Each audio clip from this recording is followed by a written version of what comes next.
I'm here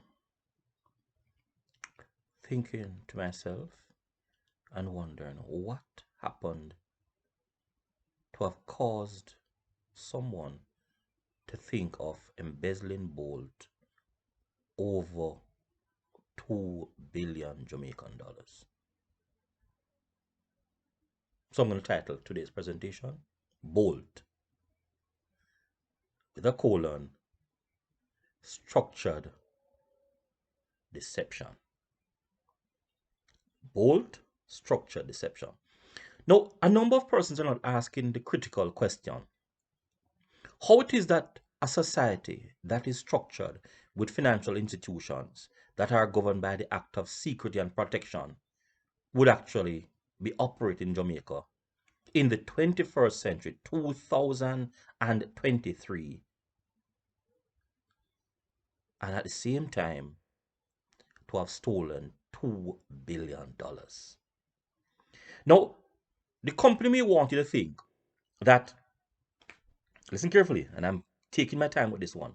The company may want you to say to persons and for us to interpret what is happening in Jamaica to be of an individual employee working in the company. But I'm going to ask you the question. You name me any company in Jamaica that is not run by individuals and operated by individuals.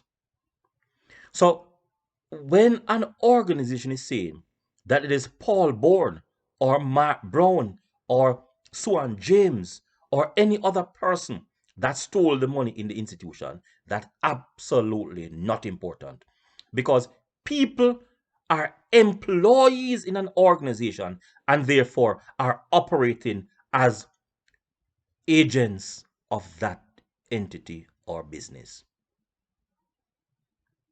The company employs people to operate on its behalf because the company is not a physical individual that can do things on its own. And therefore, let us shift the conversation away from a female or a male that stole or embezzled Bolt's cash. It's a company, and therefore the company is totally responsible for that. Which takes me to another point. Is our money safe in banks and financial institutions in Jamaica? Because that is a substantive question that must be answered. And clearly, from what is going on and has happened before in Jamaica, that these entities, organizations are not safe to keep your money. Remember what happened in Finsac. Remember how many Jamaicans lost their lives via way of committing suicide because they lost billions of dollars on not in individual, but billions of dollars was actually lost. And during that time, it was actually titled FinSac, where people were sacked, and that is SACKED. People were financially sacked by organizations, and it is happening again. And what the irony of all of this in Jamaica is that we have instituted many laws and programs and policies to protect people. Really? Because if that is the case, why it is currently we are having the same discussion that ensued 30 years ago, 20 years ago, and thousands of years ago, that the country operates like a set of criminals. Let me repeat it. Jamaica operate like a set of criminals, organized criminals, where individuals can establish entities to embezzle, to thieve, and to deprive others of their hard-earned resources. Yet still, we trust these entities. As the time comes for us to decide not to keep your money in these organizations, maybe we should go back to the days of keeping your monies under your bed. Or as soon as you have garnered resources in the form of cash to buy assets with these resources. Now, you know what is difficult to understand in this case? How could an individual embezzle $2 billion A single individual in an organization. $2 billion. Few persons in Jamaica may have such resources at his or her disposal.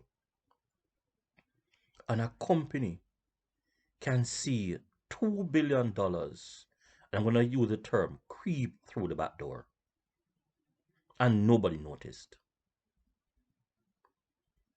Is this one way of trying to destroy Bolt under the guise of an individual stealing his money? Or I'm going to ask another question. Is it that no black Jamaican should be an icon in terms of financial resources or wealth? And as a result, the system wants to destroy Bolt? I'm asking these pertinent questions because it's strange, rather strange, that $2 billion could disappear in an organization and somebody wants to title it or argue that it's an individual that stole this money. $2 billion? Who signed the check? Are you saying to me that these organizations do not have checks and balances? That any individual within the accounts department or controls the money can actually just simply well sign away on a check? That's absolutely absurd. Because in every organization, every company, at least two signatures must be on a what? A check. So the question is, how did the money disappear?